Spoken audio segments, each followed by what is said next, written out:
Someone once said that it's better to get married in the morning, so that if it doesn't work out, you haven't wasted the whole day. This might sound strange, but it isn't far from the truth. Imagine yourself doing pin curls and ironing ties at the crack of dawn, and then worrying about crinkled table napkins all day long or clean glasses and salad being served late. You could then be listening to hackneyed toast from 100 guests and laughing at feeble jokes of the Toastmaster. Do you really want to spend the happiest day of your life like this? Probably not, as you can be much more creative and decide to do something crazy on that special day, which will bring you both closer together. If you don't think so, ask James Bond. In the film License to Kill, he organized an epic appearance for his friend Felix Leiter, the groom to impress his bride. How was Bond to know that the groom coming down from the sky is already an old hat?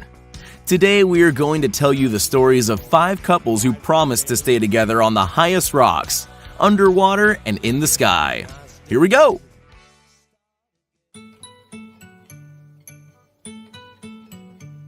The romantic sunsets and azure landscapes of Mauritius's palm trees and coconuts sound ideal for a wedding. Lee and Chen decided that there are some beautiful landscapes a world away and went farther, or rather deeper, and got married underwater. Marriage itself is an important step, all the more so when it starts beneath the ocean. So the couple was scrupulous about the process. They took diving lessons and learned to communicate underwater using gestures. The ceremony was performed with all the usual things: a wedding dress, photographer, groom, rings, and even some sort of the first dance. The only thing we fail to understand is how the couple managed to deal with the classic ending, and now you can kiss the bride. If ruining a wedding dress with an underwater wedding doesn't bother you, it's much more complicated to comply with classical dress code in the sky. Many happy couples have already held their wedding in the sky. They can tell you much about thorough preparations that should be done before this ceremony. Firstly, you'll have to forget romance during the flight. All formalities, including signatures, bridegroom's vows, rings, and kisses are to be settled in the plane because you can be pretty disoriented after the jump. You wouldn't like to share knowing looks and smile at each other in the air. The rules say that the second tandem jumper leaps into the void 10 to 15 seconds after the first one. Needless to say, there is no privacy in a tandem jump, as the instructors are strapped to the bride and groom. Only the registrar or the priest will be watching you from the cabin.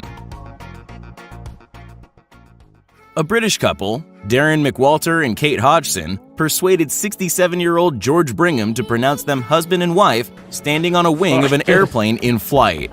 Each participant of the ceremony was tied to the cabin of one of 3 colorful biplanes, which flew side by side, about 1,000 feet or 300 meters above ground, at a speed of 160 kilometers per hour. Like in the previous weddings, the exchange of rings and hugs had to be put off until landing. Love lends wings, but safety rules should be kept. As for the bridegroom's vows, they were heard all over the neighborhood, as the words were transmitted via loudspeakers. By the way, the couple's engagement was almost as extreme as the wedding. Kate said her yes somewhere in the Brazilian landscape. When you choose a wedding photographer, never sign the contract with those who only offer standard seafronts, restaurants, or beaches. If they suggest shooting photos on Everest, be sure that they take photos of you, not the backdrop. That's how James Sissom and Ashley Schmeider found themselves in the mountains of Nepal, the world's first couple to get married at Mount Everest Base Camp at a height of 5,000 meters. The groom and the bride were preparing the wedding ceremony for about a year, since a passage like this required not only moral, but physical forces. After hiking for 3 weeks, the changeable mountain weather only offered the couple 1 hour for the photo shoot, but it was quite enough to capture their emotions and unique views, as well as mountain boots of the bride perfectly matching her coat.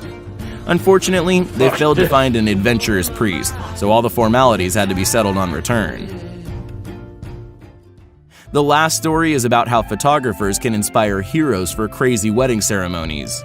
For several years, Jay and Vicky Philbrick from New Hampshire have been suggesting that newlyweds should risk their lives climbing a sheer 100-meter-high cliff.